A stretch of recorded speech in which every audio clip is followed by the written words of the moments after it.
सम्मानित साथियों, सादर जय भीम, जय भारत, जय मान्यवर साहब श्री कांशीराम। जैसा कि आप देख रहे हैं कि देर रात्रि को भी सर्वजन हिताय सर्वजन सुखाय, संविधान बचाओ, सत्ता प्राप्ति संकल्प रथ यात्रा पूरे हरियाणा प्रदेश में 1 मार्च से माननीय राष्ट्रीय कोऑर्डिनेटर आकाश आनंद जी के नेतृत्व में शुरू हुई और आज 8वां दिन है।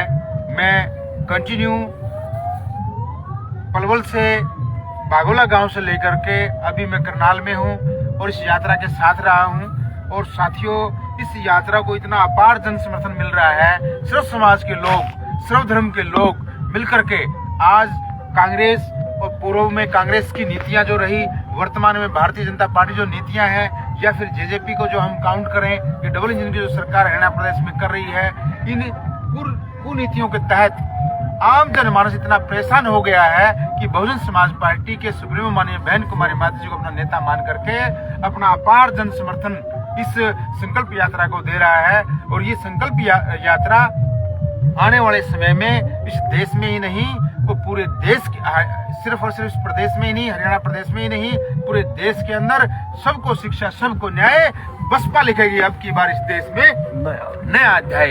इस बात को साबित करेगी, क्योंकि आप सभी जानते हैं जैसे किसान रोड पे है, मजदूर रोड पे है, कर्मचारी रोड पे है, छात्र रोड पे है, इधर देर यहाँ तक जो रिटायर्ड कर्मचारी हैं वो भी रोड पे है। और एक बहुत बुरे संकेत है भारतीय लोकतंत्र को लेकर के कि भारतीय लोकतंत्र हर एक प्रत्येक व्यक्ति की गरिमा का अधिकार देता है, प्रत्येक व्यक्ति की अपनी गरिमा है, प्रत्येक व्यक्ति को अपनी बात रखने का अधिकार है।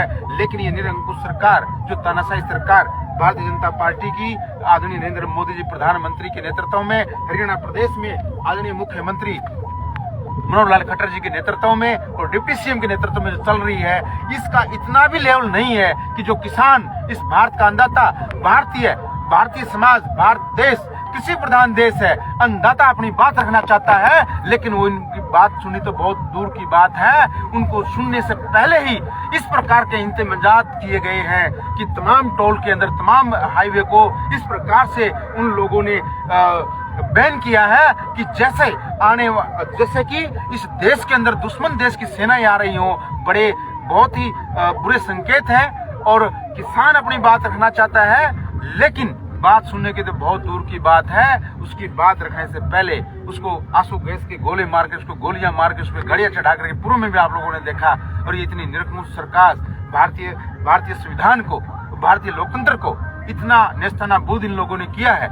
इस चीज को बचाने के लिए पूरा हरियाणा प्रदेश का आम जनमानस बहुजन समाज पार्टी में अपनी आस्था रखते हुए आने वाले समय में, और आप देख लेना कि 15 मार्च को मान्यवर साहब श्री कांशीराम जी के सम्मान में हरियाणा के करनाल हुड्डा सेक्टर 12 में जो कार्यकर्ता सम्मेलन रखा है, लोग पूछ रहे हैं बार बार कि ये रैली होगी। मैं फिर से कहना चाहता हूं कि अब की बार 15 मार्च को मान्यवर साहब श्री कांशीराम जी के सम्मान में हरियाणा के करनाल हुड्डा सेक्टर 12 ग्राउंड के अंदर ये रैली नहीं, रेला होगा। बहुजन नहीं, सर्व समाज के महापुरुषों का मेला होगा। और आने वाले इस 15 मार्च को ही इस तानाशाही सरकार के मुख्यमंत्री के गढ़ करनाल के अंदर बहुजन समाज पार्टी की सरकार की नींव रखी जाएगी। और मैं कहना चाहता हूं कि आप लोगों से मेरी हम्बल रिक्वेस्ट है, हाथ जोड़ के मैं अपील आप लोगों से कर रहा हूं कि ज्यादा से ज्यादा संख्या में पहुंच करके अपने हकूक बचाने के लिए, भारतीय लोकतंत्र को बचाने के लिए, भारतीय संविधान को बचाने के लिए, इस राष्ट्र को दोनों हाथों से कांग्रेस ने लूटा, और दोनों हाथों से नहीं, चारों हाथों से, और पता नहीं कितने तमाम हाथों से ये भारतीय जनता पार्टी की सरकार लूट रही है। मेरी पूरे सर्व समाज के लोगों से, पूरे हरियाणा प्रदेश के लोगों से अपील है कि ज्यादा से ज्यादा संख्या में इकट्ठा होकर के ये चेताएं कि ये भारत एक लोकतंत्र देश है, इस संविधान के दायरे में चलने वाला देश है, न कि किसी व्यक्ति विशेष के दिशा निर्देशन पे। जैसे आप जानते हैं, इस देश के तमाम जो सरकारी संस्थाएं हैं वो प्राइवेट लोगों के हाथों में रखी जा रही हैं, और पूरा देश इस बात को जानता है। और ये तमाम सर्व समाज के लोग इकट्ठा होकर के आदरणीय बहन कुमारी माता जी को अपना नेता मानते हुए आने वाले लोकसभा चुनाव के दौरान माननीय बहन कुमारी माता जी को हाथों को मजबूत करने के लिए चुनाव के दौरान हाथी के सामने वाले बटन दबा करके माननीय बहन कुमारी माता जी को देश का प्रधानमंत्री बनाने का काम करेंगे। और माननीय बहन कुमारी माता जी इस देश का भविष्य बदलेंगी। ये जिस विकास को, जिस ड्रामा को विकास मान गए हैं, जिस संविधान को अपना बपोती मान गए हैं, उन लोगों को जवाब देने का काम करेंगे। बहुत बहुत धन्यवाद। जय भीम, जय भारत, जय मान्यवर छात्री। काशीराम।